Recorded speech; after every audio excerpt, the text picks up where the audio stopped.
Class, what's up? Welcome back to another video on 4.2. Today we go through some more factoring.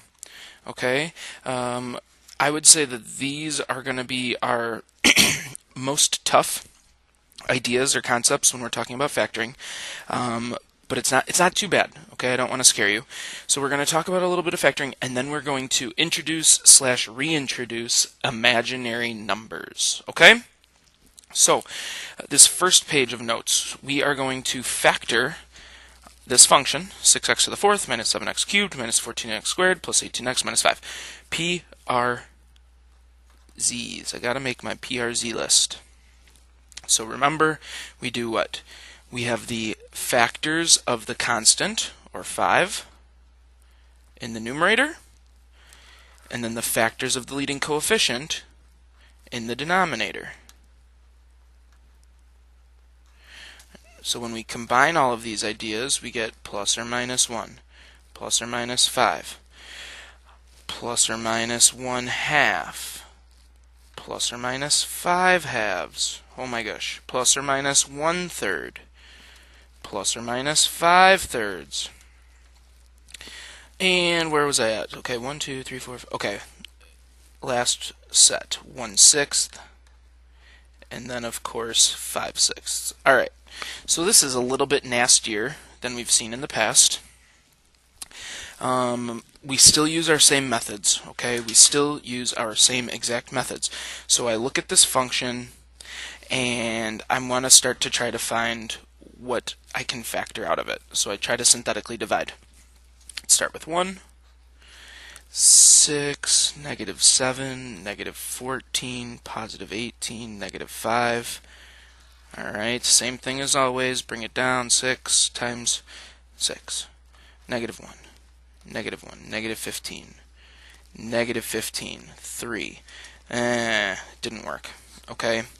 Alright, so what I'm trying to get at here, and I'm going to skip a little bit ahead just to kind of get to the point that I need to make with you guys.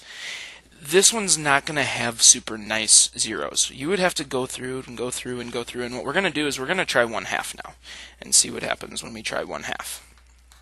Okay, so still the same coefficients.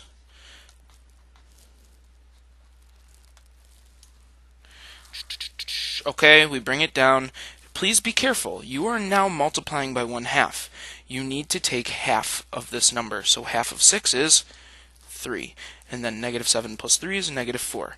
Half of negative 4 is negative 2. Negative 14 plus negative 2 is negative 16. Half of negative 16 is negative 8, which would make this 10. And then half of 10, is 5. Okay. So we got our remainder of 0. That's what we were looking for. We know this by now.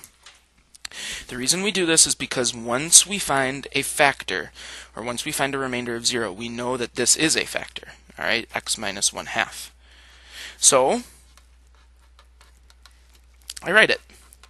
X minus 1/2, and then I still have 6x, this was to the fourth, so this is cubed, minus 4x squared minus 16x plus 10.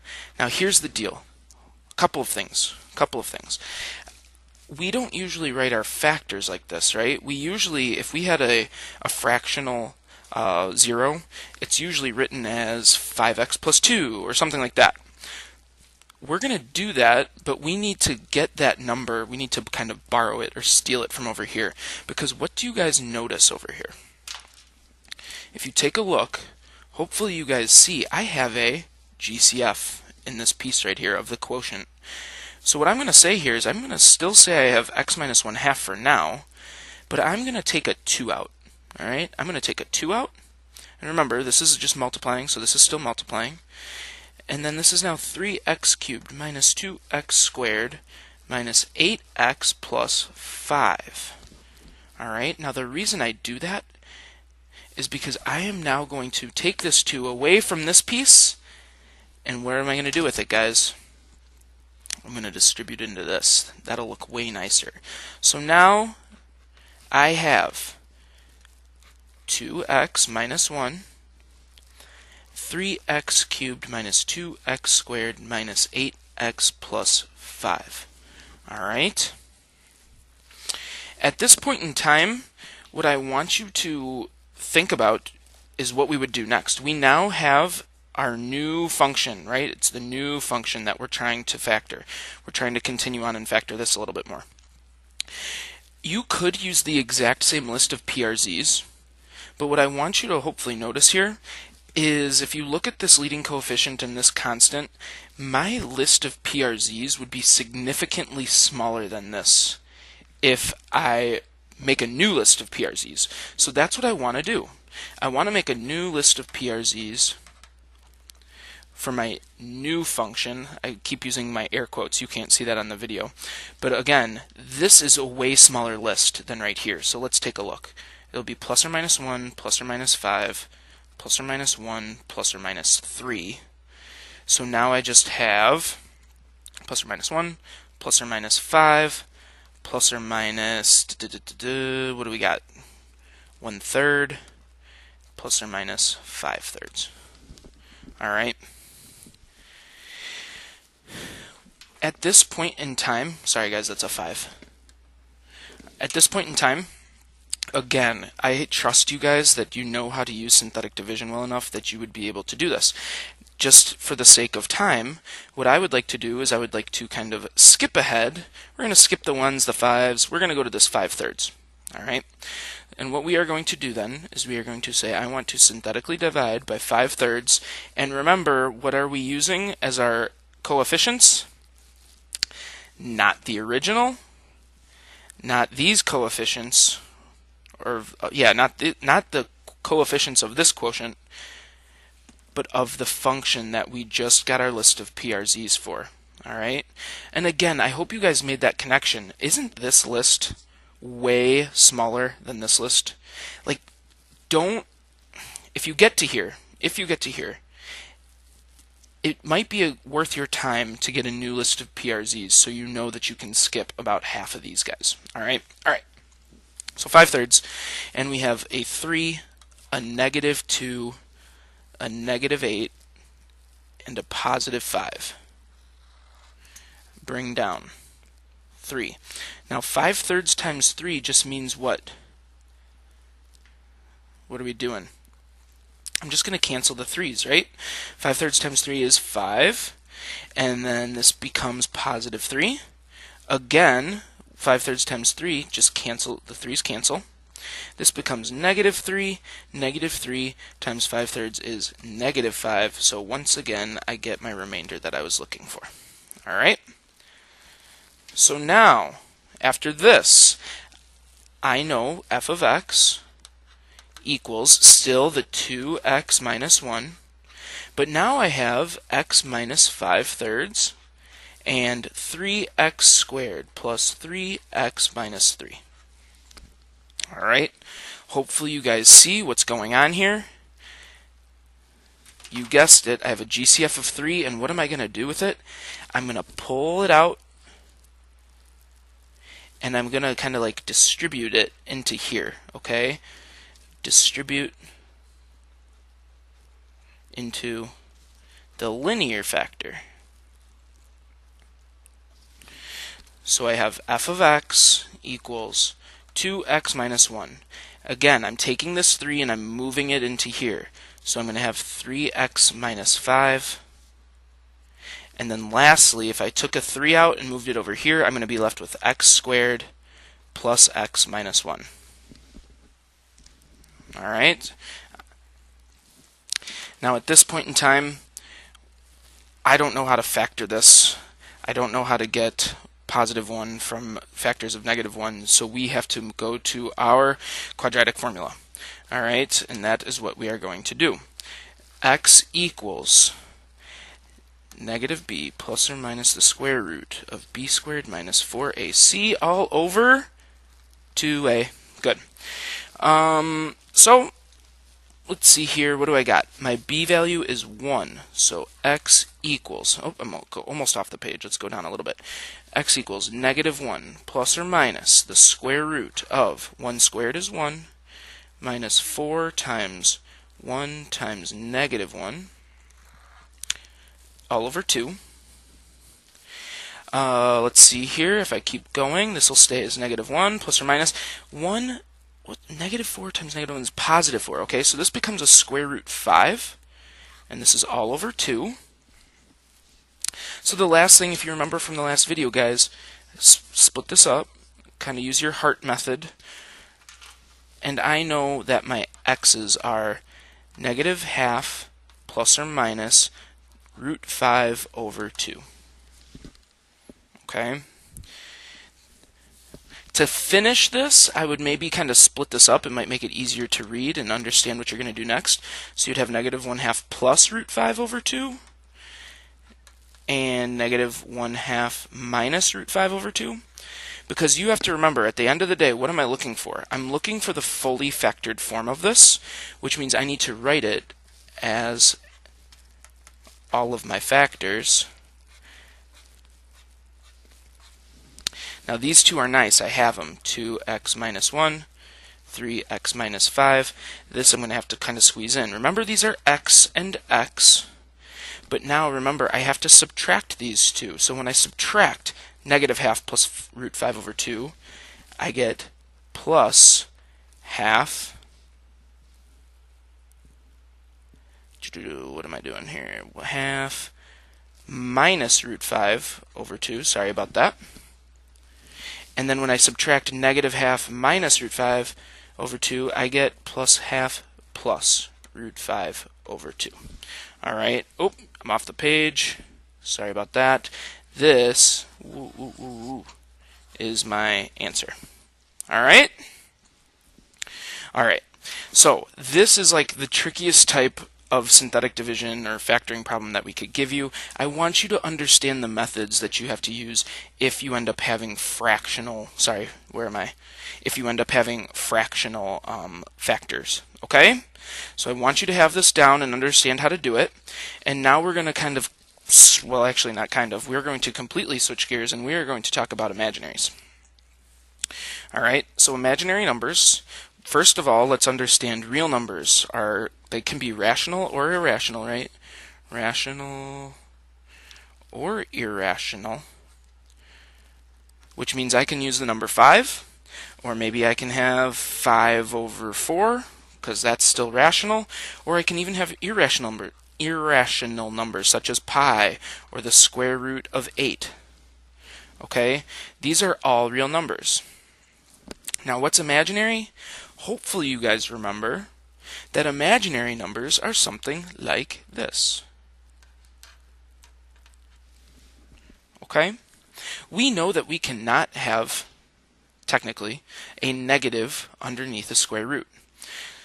So what we do when we have imaginary numbers is we kind of split it up, okay? If I see something like this, I'm going to pull out a negative 1. I'm going to say that this is the same thing as square root 4 times the square root of negative 1, right? I just separated the negative 4 into 4 and negative 1. And what's nice? Well, this is square root 4, and we call the square root of negative 1 I, always. All right? So we would finish this problem by saying the square root of 4 is 2, so we know that we have 2i. All right? These are imaginary numbers. Anything with a negative under the square root, or anything with an I in it. All right? So now let's go through some basic calculations with I.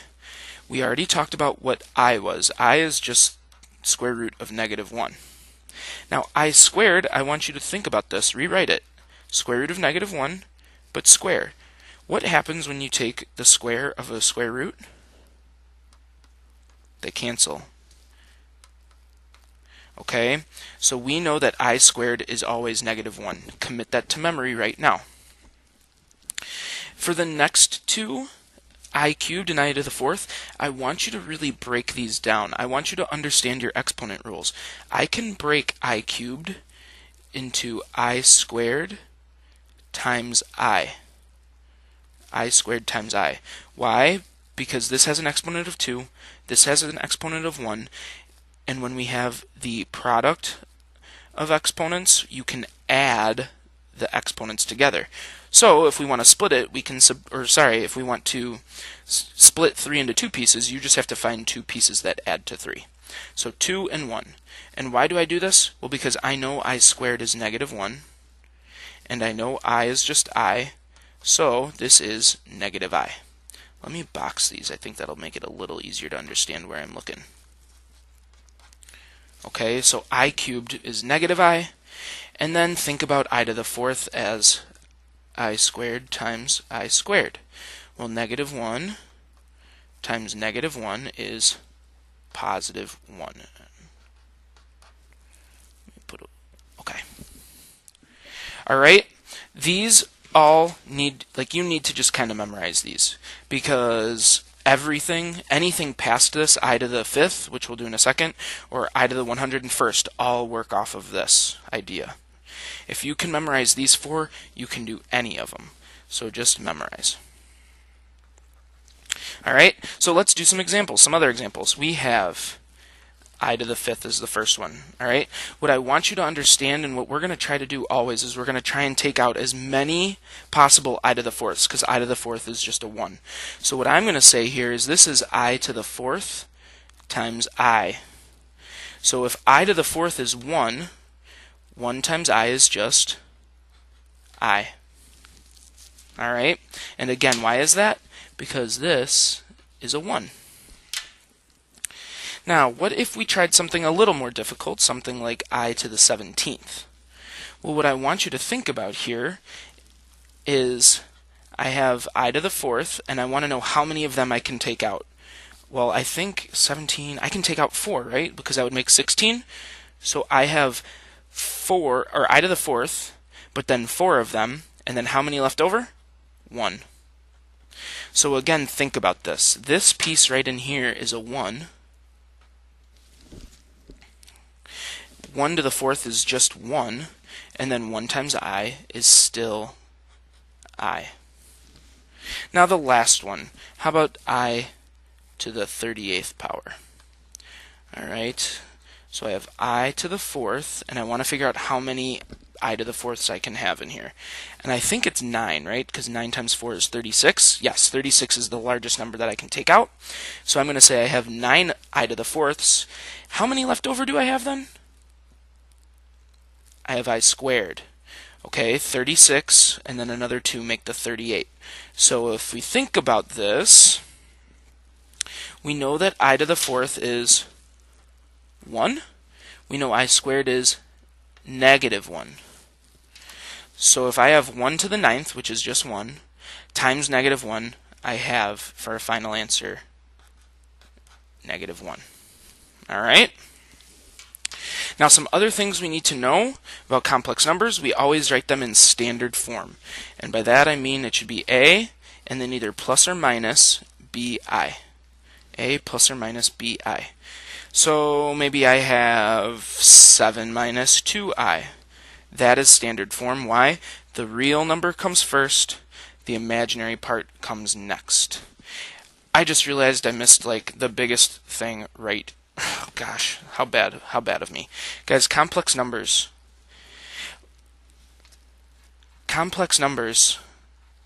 are when we combine reals and imaginaries together. I'm so sorry that I completely forgot to say that. Okay, we've been working with reals. That's what we know and love. Now we're incorporating these imaginary numbers to complete our set of complex numbers. Okay, so this is how they are always combined. Okay? Sorry about that. Alright, last little bit here. Calculations with i's. These aren't too bad, especially something like this. Just know that what am I doing? I'm taking this quantity, or this set of parentheses, and I'm adding this one. So really what I'm doing is I'm combining terms, right? If I have 5 plus 8, that's 13. If I have 3i and negative 4i, that is negative I. Alright, so that is literally just combining terms. Why? Because there's this plus sign in between the two quantities. Now for B, I have to do a little bit of work before I subtract. I need to distribute. Okay, I have to distribute first. So 3i times 4 is 12i. 3i times 2i is 6i squared. And then I'm just going to kind of distribute this as well. So I have negative 6 and plus 7i. Alright, so let's clean this up a little bit. I know that I can change this I squared into a what? A negative 1, right? So 6 times negative 1 is negative 6. Let's just keep all of this. All right. And then I still have another negative 6 and a positive 7i. So negative 6 and negative 6 combine to make negative 12. Positive 12i and 7i make 19i. All right. C. I have 5 plus 2i, I have 5 minus 2i. This should kind of look familiar. We've done some of this in the past when we have the same pieces but just a different sign. Let's see what happens when we distribute this. So I have 25 minus 10i, and then I have to go back and I have to do my other rainbows, so plus 10i minus 4i squared. Well, we know what's going to happen. I'm going to have 25, the 10i's are going to cancel, and I have minus 4i squared. Last thing you have to remember, I squared is always negative 1, so this is actually 25 plus 4, which makes 29. Should be boxing my answer, sorry. Alright, last one. Oh, and actually I forgot to make a note. When you guys have the same pieces but with the opposite sign, we call these conjugates. I've used this word already a little bit. Maybe you didn't know what I was talking about, maybe you did. These are called conjugates, and again, it's just because this one's the plus version and this is the minus version. We will be using this concept soon, so keep that in mind. Alright, last one. 11i cubed. Well, I know that I cubed, is negative I, so I'm just going to immediately change this to a negative 11i. I know that I squared is a negative 1, so negative 1 times negative 7 is plus 7. And I know that I to the fourth is just 1, so I can still just write minus 4. Last thing, I kind of combine around, 7 minus 4, this is 3. Please just remember, like normally, because of the way this is written, I would write it like this. But if I want it in standard form, remember to move this and make it look like a plus or minus bi. So 3 minus 11i. Alright, okay, so this was a decent starting point into imaginary numbers. Hopefully this is like kind of review, or if it's not review, that at least it's pretty easy. Again, keep in mind, try to memorize this list, because if you noticed when I went and did any harder I problems, I just worked off of these ones that I already knew. Okay? Alright, have a great day. See you next time.